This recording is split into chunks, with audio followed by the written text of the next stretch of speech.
கன்னியாகுமரி அருகே இட்டக்கவேலி நீலகேசியம்மன் கோவிலில் நடைபெற்ற கமுகு எழுந்தருளுதல் விழாவில் ஏராளமான பக்தர்கள் பங்கேற்றனர்.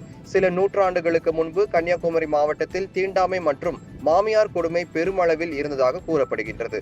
இந்நிலையில் மாமனார் வீட்டில் வளர்ந்து வந்த குழந்தை ஒன்று தீண்டாமை மற்றும் மாமியார் கொடுமைக்கு உள்ளாக்கப்பட்டதாக கூறப்படுகின்றது. இதனால் பாதிக்கப்பட்ட குழந்தையின் தாய் மற்றும் பாட்டி குழந்தையுடன் அருகில் உள்ள குளத்தில் மூழ்கி உயிரிழந்ததாகவும், அவர்களின் உடல்கள் கிடைக்காத நிலையில் தேவ பிரசன்னம் பார்த்தபோது இவர்கள் தேவியாக மாறி இருப்பதாகவும் தெரிய வந்தது.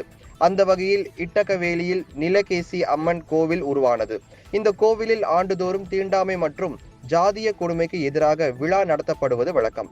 இதையொட்டி கோவிலுக்கு அருகில் உள்ள மைதானத்தில் அமைக்கப்பட்டிருக்கும் பச்சை பந்தலுக்கு அம்மனை எடுத்துச் சென்று பூஜைகள் செய்து வழிபடுவர். அப்போது புகழ்பெற்ற குழந்தைகள் தூக்க நேர்ச்சை வழிபாடு நடைபெறும். அதன்படி கடந்த சனிக்கிழமை குழந்தைகள் தூக்க நேர்ச்சை வழிபாடு நடைபெற்றது.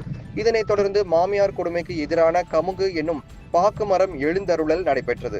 இதற்காக தேர்ந்தெடுக்கப்பட்ட கமுகு மரத்திற்கு சிறப்பு பூஜை செய்து அந்த மரத்தை வெட்டி மாமியார் தரப்பினர் ஒரு பக்கமும் மருமகள் தரப்பினர் ஒரு பக்கமும் மாறி மாறி இழுத்து இறுதியில் மருமகள் தரப்பு வெற்றி பெற்றது.